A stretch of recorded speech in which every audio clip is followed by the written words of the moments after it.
안녕하세요. 닥터 설레임의 강정원 원장입니다. 오늘 홍조에 대해서 이야기해 볼 건데 너무 볼터치 과한 것 같아요. 저도 홍조가 심해서 자주 치료하고 있어요.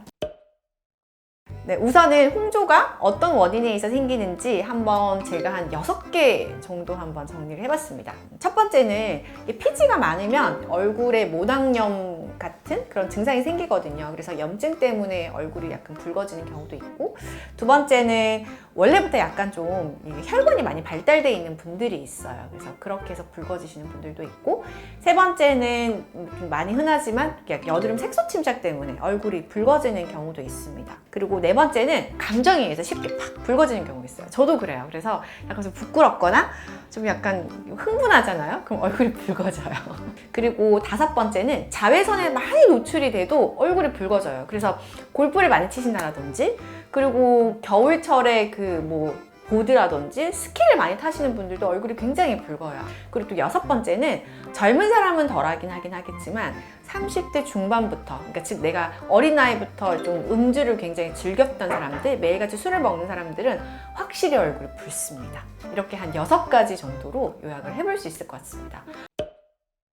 술을 많이 먹고 많이 노출되신 분들 같은 경우는 절주만 하셔도 얼굴에 홍조가 훨씬 좋아지는 것도 느끼고, 술을 좋아한다, 그리고 약간 피부가 좀 민감한 것 같다, 그러면 좀 약간 절주를 해보시는 거, 내가 매일 먹었다 그러면 뭐 한 일주일에 2번 정도 이렇게 좀 줄여보시면 얼굴 피부가 확실히 좋아지는 거를 느끼시게 될 겁니다.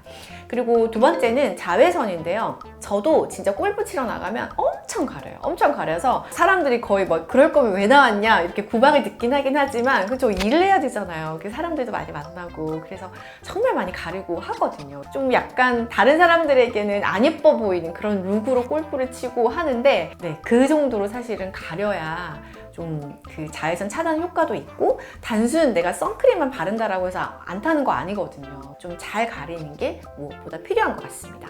그 약간 피부염에 의해서 얼굴이 붉어지는 그런 경우 있잖아요. 가끔은 그런 것 때문에 계속 이렇게 혈관 레이저를 하는데 그래도 얼굴이 붉으신 분들이 있거든요. 그런 거 같은 경우는 우선 피지를 좀 줄이는 게 우선이에요. 피지가 줄면은 자연스럽게 홍조가 좋아지고, 그리고 여드름을 오래 앓으신 분 같은 경우에는 아무래도 피부염이 오래 앓은 거잖아요. 그래서 그만큼 피부 안에서 약간 신생혈관 같은 것들이 많이 생겨서 홍조가 좀 더 심한 경우가 많거든요. 그런 경우는 피지를 먼저 줄이고, 아니면 약간 피지 억제제와 같은 약을 복용하시면서 혈관 레이저를 하셔야 좀 더 효과가 더 좋은 편이긴 하긴 합니다. 그리고 또 이제 그 색소 침착 같은 경우는 사실 한 20대 중반까지만 해도 약간 좀 내가 여드름이 나도 한두 달이면 금방 색소가 없어졌는데, 정말 한 26, 7 되잖아요. 막 환자분들이 그래요. 원장님, 이 여드름 색소 침착이 6개월 넘었는데 안 사라져요. 세포 재생 주기가 좀 약간 길어지고 좀 떨어지니까 이게 잘 색소가 떨어져 나가지 않거든요. 그럴 때는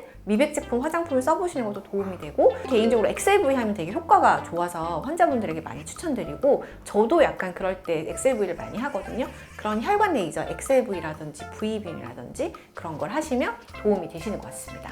그리고 이제 원래 내가 약간 좀 그 혈관이 많이 발달되어 있는 분들 있잖아요. 혈관 레이저를 하거나, 아니면 우리가 약간 좀 혈관을 수축할 때 그런 테트라사이클린 계열이라든지 그런 항생제를 좀 써보기도 하긴 하거든요. 그런 혈관 레이저를 좀 이용하는 게 도움이 되고, 혈관 레이저라고 하면 아까 설명드렸던 뭐 엑셀V, V빔, 실펌 이런 것들 약간 복합적으로 이용해서 사용하고 있거든요. 그런 거라든지, 내가 좀 여유가 없는데 너무 이런 게 고민이 된다라고 하면은 약제를 복용하시는 방법도 있고, 또 수란트라 크림을 사용을 해도 피지가 많으면서 홍조가 띄는 사람들에게는 도움이 많이 되더라고요. 그래서 그런 약제를 좀 사용해 보시는 것도 도움이 되시는 것 같습니다.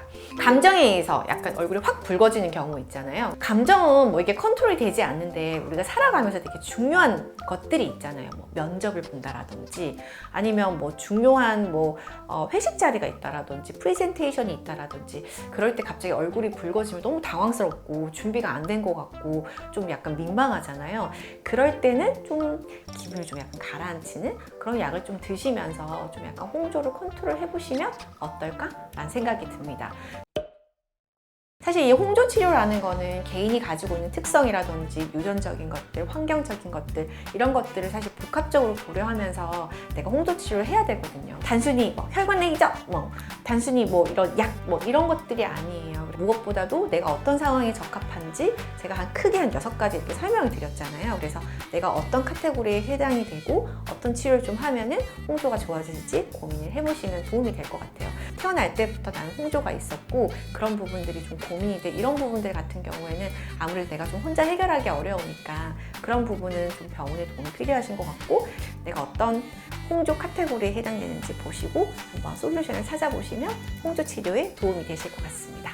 네, 제 영상은 여기까지고요. 그럼 안녕.